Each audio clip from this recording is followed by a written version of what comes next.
mulher naquele momento recebeu um impacto no seu espírito. Naquele momento ela recebeu uma transformação. Alguma coisa aconteceu no espírito dela. Ela saiu daí, mas já não era a mesma pessoa. A mulher que veio prostituta voltou evangelista. A mulher que veio adúltera voltou evangelista e começou agora a pregar na aldeia dela. IAD TV. Jesus Cristo é o curador.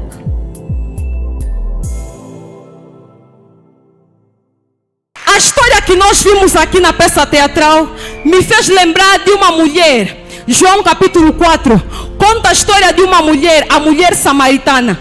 A Bíblia conta que uma vez Jesus estava saindo da Judeia para a Galileia e passou pela aldeia dos samaritanos, ou passou por Samaria, porque Samaria estava no meio entre a Judeia e a Galileia. Se alguém quisesse sair da Judeia para a Galileia, teria que passar por Samaria. E a Bíblia fala que Jesus passou por Samaria, mas quando chegou na cidade de Samaria, Jesus decidiu descansar. E a Bíblia fala que ele sentou-se ao lado de um poço. Aleluia, igreja.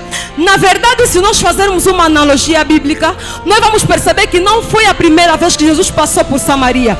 Porque em Mateus capítulo 2, versículo 22, a Bíblia fala que os seus pais, enquanto Jesus era pequeno, o tiraram da Judeia e o levaram para a Galileia. E depois, mais tarde, Jesus saiu da Galileia para o Rio Jordão para ser batizado por João. E depois a Bíblia está dizendo que após a morte de João, Jesus saiu novamente da Judeia e voltou para a Galileia. Então é possível que muitas vezes Jesus passou por Samaria. A Bíblia também conta a história da aldeia dos samaritanos, onde Jesus passou. Aleluia, igreja. Então não era a primeira vez que Jesus passava por Samaria, mas acontece que naquele dia que ele passou por Samaria, Jesus sentiu a necessidade de parar em Samaria. Jesus sentiu a necessidade de descansar ao lado de um poço. E após ele descansar ao lado de um poço, a Bíblia fala que chegou uma mulher que era samaritana. Chegou lá no poço para tirar água. E quando Jesus viu aquela mulher, disse para a mulher: mulher, dá-me de beber. E a mulher olhou para Jesus e disse: Senhor,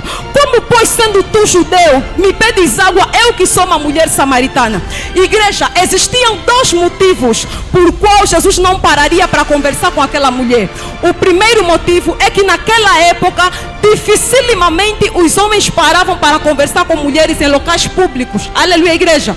Dificilmente os homens paravam para conversar com mulher em lugares públicos, principalmente sendo Jesus e ainda mais sendo ele judeu, um homem que obedecia às leis, porque os judeus eram os homens que obedeciam às leis de Moisés. Jesus não pararia para conversar com a mulher de modo nenhum, principalmente ao lado de um poço onde qualquer momento qualquer pessoa viria a tirar água. Aleluia, igreja.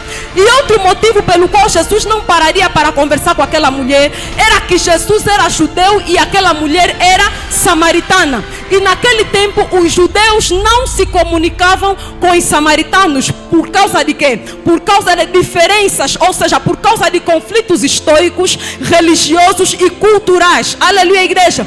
E os conflitos históricos, estamos a falar da história de 1 Reis capítulo 12, a separação do povo de Israel. Então é certo que Jesus não pararia em Samaria para conversar com uma mulher samaritana. Aleluia, igreja. Mas estamos a ver que Jesus está parando em Samaria e está a conversar com uma mulher samaritana. Ao que tudo indica que havia um propósito de Jesus parar em Samaria para conversar com aquela mulher. Propósito este que está descrito em Mateus capítulo 15, versículo 24. Eu vim para as ovelhas perdidas da casa de Israel. Aleluia, igreja. Jesus veio para as ovelhas perdidas da casa de Israel. A Bíblia ainda diz que ele veio para os que eram seus, mas os seus não o receberam. Mas todo quanto recebeu deles, deu-lhes poder para serem feitos filhos de Deus. Essas ovelhas perdidas da casa de Israel eram os povos do reino do norte, aqueles que se desviaram, que passaram a adorar ídolos, que se desviaram, que passaram a se misturar com culturas estranhas. Aleluia. Então estamos a perceber aqui que Jesus queria cumprir o propósito de vir salvar as ovelhas perdidas da casa de Israel, e ele queria salvar o povo de Samaria. Jesus queria resgatar as ovelhas perdidas que habitavam em Samaria. Mas só que estamos a ver que para o cumprimento desse propósito, Jesus Jesus quer usar uma mulher que tinha uma reputação manchada, aleluia, igreja, porque ela já teve 5 maridos e ainda estava com um homem que também não lhe pertencia. Imagina uma mulher que já teve 5 maridos. É uma mulher que todo mundo no bairro conhece. Se calhar onde ela passa todo mundo cochicha. Olha, é ela. Aqui já teve 5 maridos, já passou por 5 homens e ainda está mais com um marido que também não lhe pertence. Com certeza era uma mulher que as mulheres que tinham seus maridos e estavam há muito tempo no relacionamento passavam ao lado dela com os narizes empinados porque se sentiam melhores que ela, aleluia. Com certeza era uma mulher que as mulheres virgens não queriam ficar perto dela. As mulheres do bairro, as mães do bairro aconselhavam suas filhas a não se aproximarem dela, a não terem intimidade com ela, porque ela não era uma mulher com um testemunho aprovável, aleluia, igreja. Com certeza era uma mulher que nenhum homem queria ter por perto. Afinal, qual é o homem que quer manter com uma mulher que já teve 5 maridos? Nenhum homem quer manter com uma mulher que já teve 5 maridos, com uma mulher que tem uma história manchada, que tem um testemunho sujo, aleluia. Nenhum homem quer ficar com uma mulher assim. Mas estamos a ver que Jesus, sem preconceito, sem julgamento, está a conversar com essa mulher, sem se importar com o passado dela, está a conversar com essa mulher, sem se importar com aquilo que as pessoas vão dizer, porque com certeza, se naquele momento alguém chegasse lá no poço e encontrasse Jesus a conversar com aquela mulher, pensaria que Jesus seria mais um dos homens na vida daquela mulher. Mas Jesus não se importou com aquilo que as pessoas vão pensar. Jesus está a conversar com aquela mulher para cumprimento do propósito. Jesus quer usar uma mulher que era prostituta para o cumprimento do propósito, aleluia. Você pode aplaudir o nome do Senhor Jesus?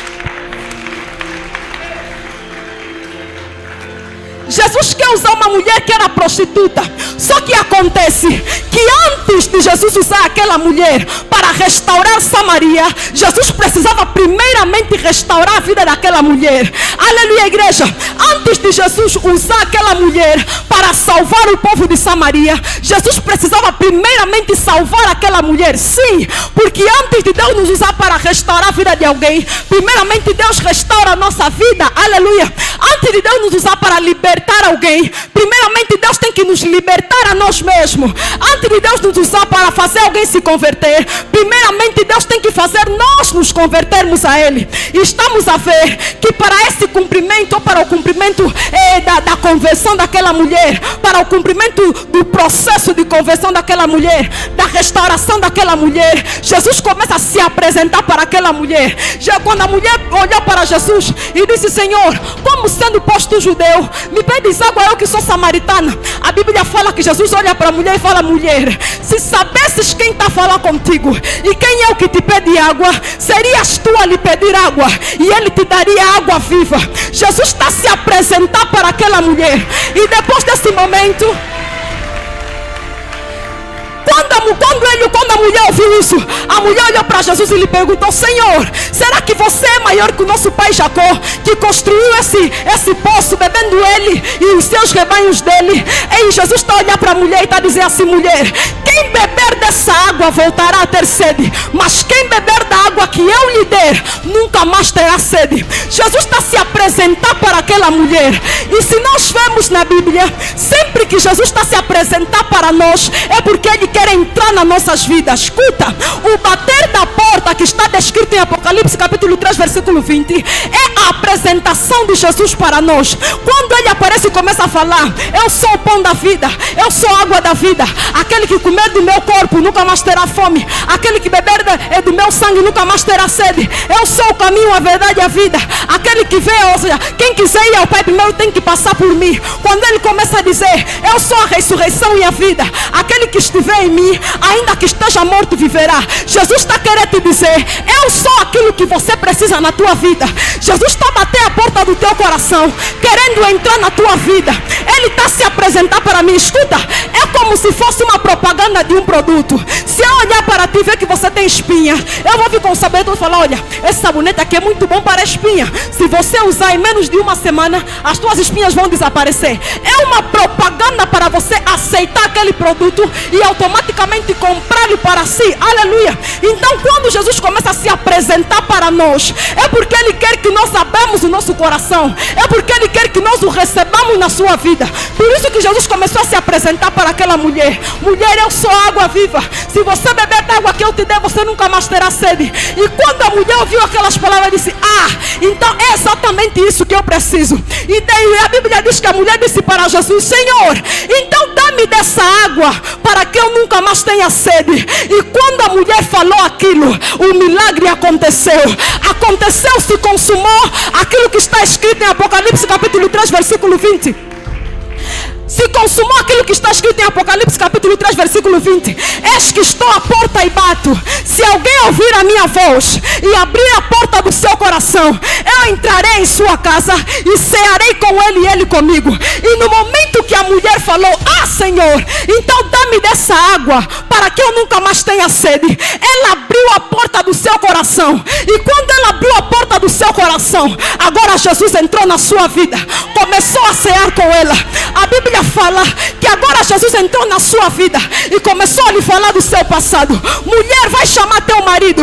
Ela está respondendo para Jesus: Senhor, não tenho marido. Jesus está falando para ela: disseste com verdade, não tens marido. Jesus está a entrar agora na vida da mulher, está a entrar agora no passado da mulher, porque para o processo da transformação, primeiramente Deus nos cura do passado. A cura do passado é o alívio do fardo descrito em Mateus capítulo 11, versículo 28. Vinde a mim todos que estáis cansados e oprimidos, e eu vos aliviarei. Esse cansaço e essa opressão é por causa das coisas que nós já vivemos, os traumas que nós já vivemos, os pecados que nós já cometemos. Tudo isso se torna fardo para nós. Aleluia. Tudo que nós vivemos do passado se torna fardo para nós. Então a vida da mulher, o passado da mulher era um fardo para ela, porque o passado carrega consigo traumas, o passado carrega consigo ou influencia no nosso comportamento. Se você vê uma pessoa que já foi assaltada, é uma pessoa muito medrosa, não consegue andar de noite, tem medo de andar de noite. Se você vê uma pessoa que já lhe aconteceu alguma coisa, se calhar já lhe roubaram, é uma pessoa muito cautelosa, não aceita deixar a pasta dela aí de lado. Por quê? Por causa daquilo que aconteceu no passado. Então Jesus precisava primeiramente aliviar aquela mulher do passado. Jesus precisava primeiramente tirar o fardo dos ombros daquela mulher, lhe dar o alívio que só Ele pode dar como Cristo. Aleluia, igreja. Você pode aplaudir ao Senhor Jesus. E a Bíblia diz então que quando a mulher ouviu Jesus a falar assim, ela disse: ah, Senhor, vejo que és profeta. Nossos pais adoraram aqui no deserto, aqui nesse monte. Olha, agora a mulher, depois de dar conta que Jesus é profeta, depois de dar conta que Jesus tem alguma coisa aí, ela agora começa a expor aquelas dúvidas, começa a expor uma dúvida que apresenta ou que mostra um desejo do coração da mulher. A mulher está dizendo para Jesus: Senhor, vocês dizem que somente em Jerusalém se deve adorar, mas nossos pais adoraram nesse monte. E Jesus está dizendo para a mulher: chegou a hora em que não só nesse monte, nem em Jerusalém adorareis ao Pai. Vocês adoram o que vocês não conhecem, ídolos, mas nós os judeus adoramos a quem conhecemos, que é o Deus Altíssimo. Por isso que sim, a salvação vem dos judeus, mas chegou a hora, e agora é em que os verdadeiros adoradores adorarão o Pai em espírito e em verdade, porque Deus procura os tais que assim o adorem. E Deus é espírito, e importa que os que o adorem em espírito e em verdade. E a Bíblia fala que depois daí a mulher foi impactada por aquelas palavras, e ela disse para Jesus: Senhor, eu sei que quando o Messias vier, Ele vai nos revelar todas essas verdades. E Jesus está a olhar para a mulher e está a dizer assim: eu sou que falo contigo. E a mulher recebeu um impacto no seu espírito naquele momento. A mulher naquele momento recebeu um impacto no seu espírito. Naquele momento ela recebeu uma transformação. Alguma coisa aconteceu no espírito dela. Ela saiu daí, mas já não era a mesma pessoa. A mulher que veio prostituta voltou evangelista. A mulher que veio adúltera voltou evangelista e começou agora a pregar na aldeia dela: venham, venham, venham,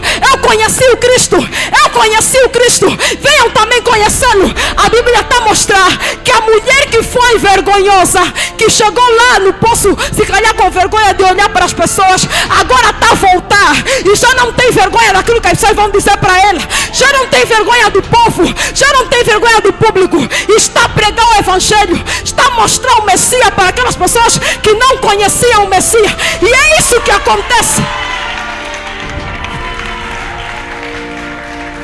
Aleluia, igreja. E é isso que acontece quando nós nos encontramos com Cristo. Não há ninguém que se encontrou com Jesus e voltou a mesma pessoa. Não há ninguém que se encontrou com Cristo e voltou a mesma pessoa.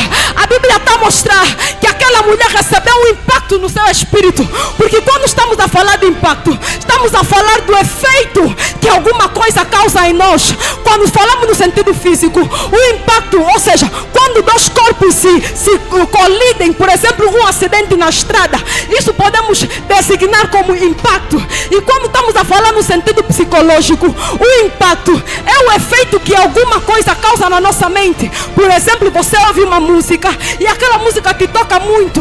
Esse é o impacto que aquela música causou no teu emocional. Aleluia.